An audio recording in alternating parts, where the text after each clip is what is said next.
মানে মাফ করে দেন আমাকে, এই নাম আসলে হয় না। আমার মনে হয় যে ব্যাটিংটা আমি এনজয় করি। আমি যখন ব্যাটিং করি আমি একজন ব্যাটসম্যান হিসেবে চিন্তা করি ক্যাপ্টেন্সি, টস করা কাজ, ফিল্ড প্লেসমেন্ট করা, বোলিং চেঞ্জেস, এগুলো তো মাঠের ভেতরে। বাট আমি যখন ব্যাটিং করি আমি একজন ব্যাটসম্যান, আমার দায়িত্ব রান করা। সো ওইভাবে আমি চিন্তা করতে পছন্দ করি। না, নাহিদের কথা বলার আগে আমি একটু তাসকিনের কথা বলবো। আসলে তাসকিন স্টার্টটা দিয়েছিল, যেভাবে টির পরে এসে বোলিং শুরু করেছে, ওই 4-5 ওভার স্পেলটা আসলে মোমেন্টামটা আমার দিয়েছে, ফলোড বাই নাহিদ রানা। তো রানার আমরা জানি যে ও কত স্পেশাল এবং কত জোরে বল করে, এবং তার সাথে স্কিলটাও স্লোলি স্লোলি ডেভেলপ হচ্ছে। সো অনেক এনজয় করেছে, এবং অপোনেন্ট যেভাবে ভয় পাচ্ছিল ওর এগেনস্টে, এটা দেখতে অবশ্যই ভাল লাগে। সো খুবই খুশি ও যেভাবে টিমের জন্য কন্ট্রিবিউট করছে রেগুলার। ইচ্ছা থাকবে যে ও রেগুলার এভাবে টিমের জন্য কন্ট্রিবিউট করবে। Optical brightener, photo catalyst, active granule সমৃদ্ধ বসুন্ধরা পাওয়ার ওয়াশ, ঝলমলে কাপড়ে ফুরফুরে মন। না, আমার মনে হয় যে ব্যাটিং এ আমরা সকাল থেকে ক্লিয়ার ছিলাম আমরা কি করতে চাই। আমাদের অনেস্টলি ইচ্ছা ছিল আরো 15-20টা রান করার, বাট সামটাইমস আমার মনে হয় যে এরকম ব্রেভ ডিসিশন নেওয়াটাও জরুরি। টেস্ট টিমটা আমরা স্লোলি স্লোলি গ্রো করতেছে, ওপরের দিকে যাচ্ছে আমার মনে হয়। সো আমরা একটু সাহসী সিদ্ধান্ত নিয়েছি। আমার মনে হয় যে এটা সামনের দিকে আমাদেরকে হেল্প করবে এই সিদ্ধান্তটা। তারপরে আমি বলবো যে এই সিদ্ধান্তটা নেওয়ার পেছনে আসলে কারণটা হলো আমাদের যে বোলিং অ্যাটাকটা আছে, যে 5টা বোলার আমরা এই ম্যাচে খেলেছে, সবাই স্কিলফুল এবং সবাই ভালো বল করেছে। আমার মনে হয় এই ইনিংসে মিরাজ যেভাবে স্টার্ট দিয়েছে, তাসকিন যেভাবে প্রথম উইকেটটা নিল, ওইখান থেকে মোমেন্টামটা পাওয়া।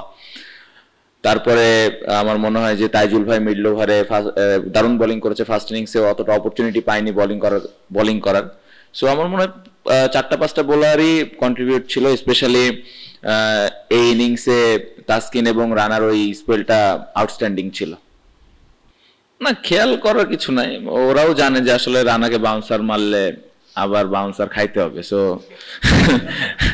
আমি হইলে রানাকে বাউন্সার মারতাম না, কারণ আমার ওই শখ নাই অত জোরে বাউন্সার খেলার। বাট হ্যাঁ, অবশ্যই ভালো লাগে। এখন আমরা ওই কি বলবো, বাংলা ভাষায় যদি বলি যে জবাবটা দিতে পারি, তো এটা একটা ভালো দিক। আমাদের ওই রকম বোলিং স্ট্রেংথ এখন আছে। সো এই জিনিসগুলো ভালো, টিম গ্রো করার জন্য ইম্পর্টেন্ট। সো আশা করবো যে ওরা সবাই এরকম ভাবে সুস্থ থাকবে এবং এই চ্যালেঞ্জগুলা ব্যাটসম্যানদেরকে দিবে। না, বোথ। আমার মনে হয় ওই সময়টা খেলা একদম 50-50 ছিল, ওদেরও জেতার একটা সম্ভাবনা তৈরি হয়েছিল। সো ওই সময় আমি একটু in and out field placement করেছিলাম, এবং একটা প্ল্যানই করেছি যে কিভাবে রান ছাড়া আমরা বল করতে পারি। কারণ একটা জিনিস ছিল যে এই উইকেটে অনেকক্ষণ ডিফেন্স করে থাকাটাও ডিফিকাল্ট। সো আর আমাদের যে স্কিল আছে, আমি মনে করেছিলাম যে কয়েকটা ভালো বোলিং পার্টনারশিপ যদি আমরা করতে পারি, তাহলে আমরা উইকেটের অপরচুনিটিজ আসবে এবং নতুন ব্যাটসম্যানের জন্য এখানে ব্যাটিং করাটা কঠিন হবে। সো ওটাই প্ল্যান ছিল, বাট ব্যাক অফ দ্য মাইন্ডে অবশ্যই ছিল যে এখান থেকে যেন ম্যাচটা ওরা বের করে না নিতে পারে। সো ফিল্ড প্লেসমেন্ট নিয়ে ওই জায়গাটাতে একটু আমরা কেয়ারফুল ছিলাম। 2-1 বার, খুব কম। আগে হয়তো একটু বেশি প্রয়োজন হতো, এখন আস্তে আস্তে শিখছে, আস্তে আস্তে করছে। আর সামটাইমস আমি ইচ্ছা করেই যাই না, কারণ ওই নিজের আন্ডারস্ট্যান্ডিং থেকে বল করাটা ইম্পর্টেন্ট, যেটা ওর ভবিষ্যতে কাজে দিবে এবং ও নিজে থেকে শিখবে। সো আমার মনে হয় যে এই জায়গাটাতে ওর আর আমার কম্বিনেশনটা সোফার ভালো আছে, যে কখন আমার যাওয়া লাগবে, কখন যাওয়া লাগবে না। না, আমার মনে হয় ফার্স্ট ইনিংসটা বড় হতে পারতো। যেভাবে আমি ব্যাটিং করছিলাম, উইকেটটা অনেক চ্যালেঞ্জ ছিল, স্পেশালি প্রথম 2-3 ঘন্টা অনেক চ্যালেঞ্জ ছিল। সো তারপরে আমার মনে হয় যে ইনিংসটা একটু বড় হতে পারতো। সেকেন্ড ইনিংসে আমি বলবো যে আমি যেভাবে ব্যাটিং করতে চেয়েছি করতে পেরেছি। এগেন ডে 3, ডে 4 এর উইকেটটা ডিফিকাল্ট থাকে, ডে 5 আজকেও ব্যাটিং করলাম। সো ওভারঅল ব্যাটিং ভালো হয়েছে, বাট আমি বলবো যে ফার্স্ট ইনিংস আর একটু বড় হতে পারতো। না, এটা ডিপেন্ড করে আসলে কন্ডিশনের উপরে, সিচুয়েশনের উপরে। এখানে আমার মনে হয় যে স্পিনারদের একটু ক্রেডিট দিতে হবে, কারণ স্পিনাররা উইকেট নেয়, একটা সাইড হোল্ড করেও রাখে। সো ওই সময় ওই মোমেন্ট গুলাতে দেখা যায় যে পেস বলার হঠাৎ করে আসলে তখন ওই মোমেন্টামটা চেঞ্জ হয় ব্যাটসম্যানের। সো আমি বলবো যে এখানে স্পিনারদের একটা বড় ক্রেডিট আছে, স্পেশালি মিরাজ যেভাবে বল করেছে এই পুরো টেস্ট ম্যাচে। ওই জায়গাটার পরে যখন পেস বলার এরকম জোরে পেস বলার আসে, তখন ওই অ্যাডজাস্টমেন্টে ব্যাটসম্যানদের অবশ্যই একটু হলেও কঠিন হয়। সো ওই সিচুয়েশনগুলো রিড করা, ওই ধরনের পরিবেশটা তৈরি করাটা খুব ইম্পর্টেন্ট। সো ওই জিনিসগুলো দেখে আসলে রানাকে আমি ইউজ করার চেষ্টা করি। না, আজকে সকাল থেকে আমাদের একটা মেসেজ ছিল যে আমরা খেলাটা জেতার জন্য খেলবো, সিচুয়েশন যেরকমই থাক। টি ব্রেকেও কোচ ওই মেসেজটাই দিয়েছে এবং আমরা সবাই ওই বিশ্বাসটা নিয়ে ঢুকেছিলাম যে এখান থেকে আমরা খেলাটা জিতবো, এবং যদি না জিততে পারি তাহলে ওদের যেন কষ্ট হয় খেলাটা সেভ করতে। সো এরকমই মন মানসিকতা ছিল। একবারের জন্যও আমরা এরকম চিন্তা করিনি যে খেলা এখান থেকে আমরা হেরে যেতে পারি বা এখান থেকে আমরা খেলাটা ড্র করতে চাই। আমাদের ওই এগ্রেসিভ মাইন্ডসেট আপই ছিল এবং আমরা জেতার জন্য চেষ্টা করেছি। প্রথমত অস্ট্রেলিয়া, ইন্ডিয়া, ইংল্যান্ড এরকম টিম হয় নাই। আমার মনে হয় যে ভালো 5টা বোলার আছে, এই জন্য এই সাহসগুলা নিতে পারছি। বাট আমার মনে হয় যে বোলিং ইউনিট আরো ইমপ্রুভমেন্টের জায়গা আছে। এই জায়গাটাতে যদি আরেকটু কনসিস্টেন্ট আমরা হতে পারি তাহলে এরকম সিদ্ধান্ত আমরা ভবিষ্যতে আরো নিতে পারবো। সো ক্রেডিট দিতে হবে, আস্তে আস্তে ইমপ্রুভ হচ্ছে।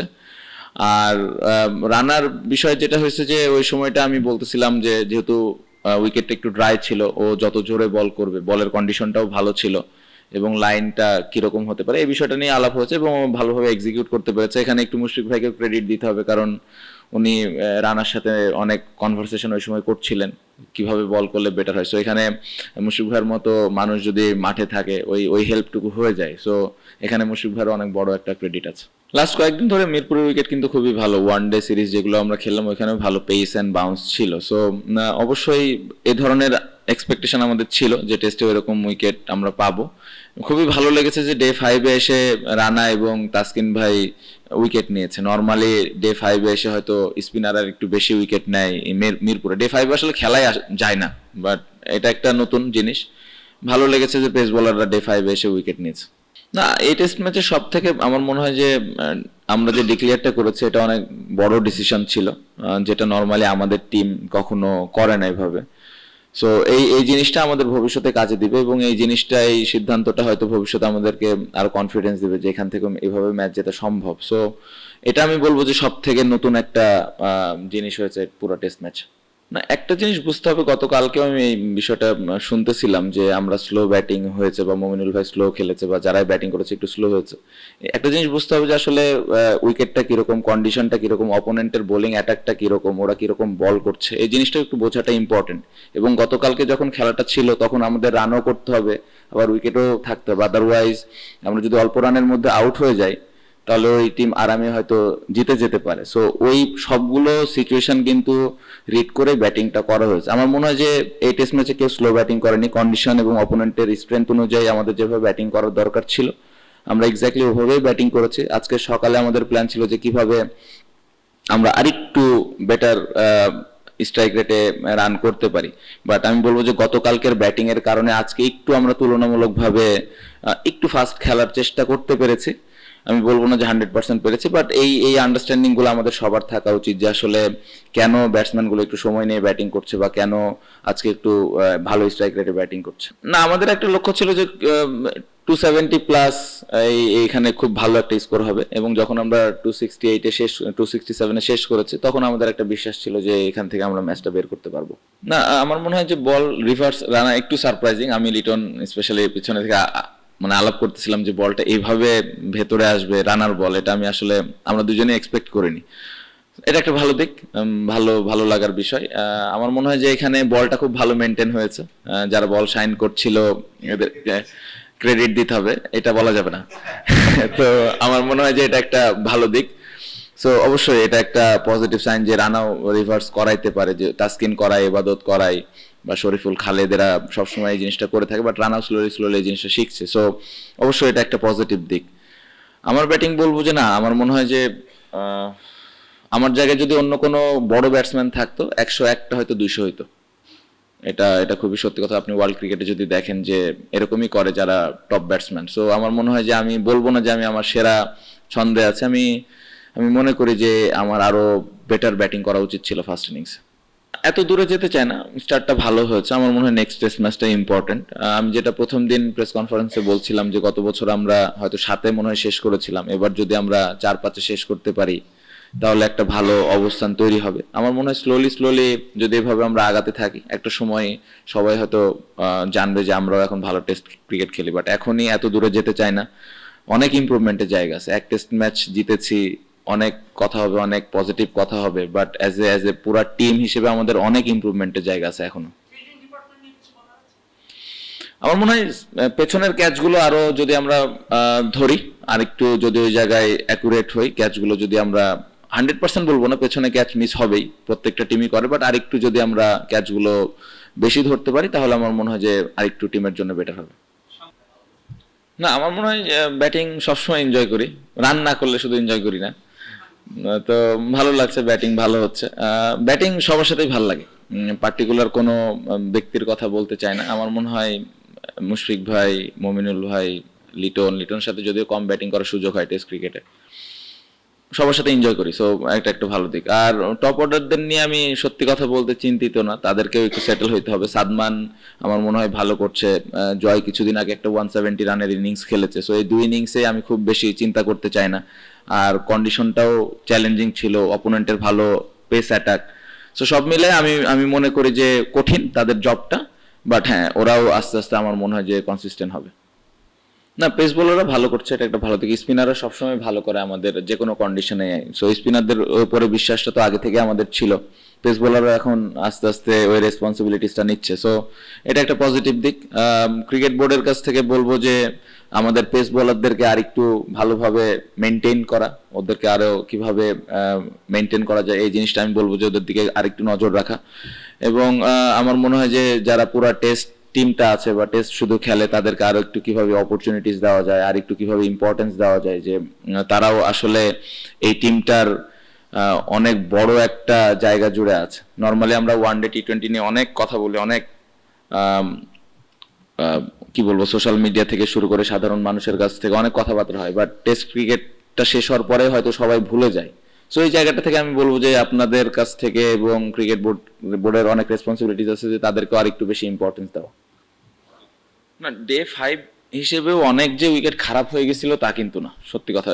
এই 10টা উইকেট নিতেও আমাদের বোলারদের অনেক কষ্ট হয়েছে, সো এটা একটা ডিফারেন্ট এক্সপেরিয়েন্স। বাট আমি বলবো যে বোলাররা ভালো জায়গায় বল করেছে, ক্রেডিট তাদের দিতেই হবে। এবং আমার মনে হয় যে ব্যাটিং এর সময় আমাদের মাথায় একটা জিনিস ছিল যে আসলে এই 270 280 এটা কতটুকু সেফ হবে, বাট যেহেতু বোলিং অ্যাটাকটা ভালো, এই বিশ্বাসটা নিয়ে আমরা এসেছিলাম। এবং মিরপুরে ডে 5-এ যে কোনো কিছু হতে পারে, এরকম কোয়ালিটি বোলিং অ্যাটাক থাকলে আপনি ওই ধরনের মাইন্ডসেট আপনি যেতেই পারেন। খুব ইম্পর্টেন্ট, এক একজনের স্ট্রেংথ এক এক রকম, অনেকে হয়তো উত্তর দেন, অনেকে দেন না, এটা ইন্ডিভিজুয়াল থিংস, বাট এটাই তো একটা টেস্ট ক্রিকেটের সৌন্দর্য। আমার মনে হয় যে 5 দিন ধরে একটা ব্যাটেল চলে, সো এটা ভাল লাগে। আমি অ্যাজ এ ব্যাটসম্যান হিসেবে এনজয় করি এই জিনিসগুলো, এবং আমার মনে হয় যে এটা টেস্ট ক্রিকেটের সৌন্দর্য আরো বাড়ায়। প্রিপারেশন ভালো নিয়েছি, প্রিপারেশনটা ভালো ছিল, এবং নিজের উপরে বিশ্বাস সবসময় থাকে যে আমি কিভাবে কন্ট্রিবিউট করতে পারি দলের জন্য। আমি স্টিল বলবো যে আরেকটু বেটার ব্যাটিং আমি করতে পারতাম। হ্যাঁ, প্রথমে আপনি যে 2টা নামের কথা বলেছেন, এই নাম আমার সাথে যায় না একদম, মানে মানে মাফ করে দেন আমাকে, এই নাম আসলে হয় না। আমার মনে হয় যে ব্যাটিংটা আমি এনজয় করি। আমি যখন ব্যাটিং করি আমি একজন ব্যাটসম্যান হিসেবে চিন্তা করি ক্যাপ্টেন্সি, টস করা কাজ, ফিল্ড প্লেসমেন্ট করা, বোলিং চেঞ্জেস, এগুলো তো মাঠের ভেতরে, বাট আমি যখন ব্যাটিং করি আমি একজন ব্যাটসম্যান, আমার দায়িত্ব রান করা, সো ওইভাবে আমি চিন্তা করতে পছন্দ করি। না, আক্ষেপ বলবো না, আগে যেটা চলে গেছে। আমার মনে হয় যে আগে হয়তো হয়নি, কারণ হয়তো আগে কিন্তু আমাদের এরকম পেস বোলারও ছিল না, এখন পেস বোলাররা ভালো করছে, স্পিনাররাও আসছে সাথে, সো আমার মনে হয় যে ভালো বোলিং অ্যাটাক থাকলে আপনি যে কোনো ধরনের উইকেটই আপনি বানাতে পারেন অপোনেন্টের স্ট্রেংথ অনুযায়ী। সো যেটা চলে গেছে ওটা নিয়ে চিন্তা করার কোনো আর মানে হয় না। আমার মনে হয় সামনের দিকে আমাদেরকে আগে যেতে হবে স্লোলি। আমার মনে হয় ওরা ওদের রেসপন্সিবিলিটিসটা নিয়েছে খুব ভালোভাবেই। আমার মনে হয় এই টেস্ট ম্যাচের সব থেকে ইম্পর্টেন্ট ছিল যে ফার্স্ট ইনিংসে আমরা কিভাবে ওদেরকে অল আউট করতে পারি। সো ফার্স্ট ইনিংসে এই কন্ডিশনে মিরাজ যেভাবে 5 উইকেট নিল, এটা অবশ্যই ওকে ক্রেডিট দিতে হবে, কারণ ওই সময় ও মোমেন্টামটা আমাদেরকে এনে দিয়েছে। ফার্স্ট ইনিংসে আপনি যদি দেখেন পেস বোলার ওই রকম অত ভালো বল করে নাই, সো ওকে ক্রেডিট এখানে দিতেই হবে যে ও টিমের জন্য এরকম একটা পারফরমেন্স ওই ফার্স্ট ইনিংসে করেছে। এবং আমরা সবসময় একটা জিনিস ডিসকাস করি যে বোলিং পার্টনারশিপ, সো এই জায়গাটাতে আমার মনে হয় যে তাসকিন এবং মিরাজ ফার্স্ট ইনিংসে ওই সময়টা খুব ভালো করেছে। সেকেন্ড ইনিংসেও তাইজুল ভাই, তাসকিন, রানা, মিরাজ, এরা সবাই ওই বোলিং পার্টনারশিপটা নিয়ে চিন্তা করেছে। সো আমার মনে হয় যে তাদেরকে ক্রেডিট দিতে হবে তার পুরো টেস্ট ম্যাচে যেভাবে বোলিং করেছে। For more updates, subscribe to our YouTube channel and click on the bell icon. Follow us on Facebook and Instagram. Download T Sports app to enjoy exciting games and highlights. Visit tsports.com.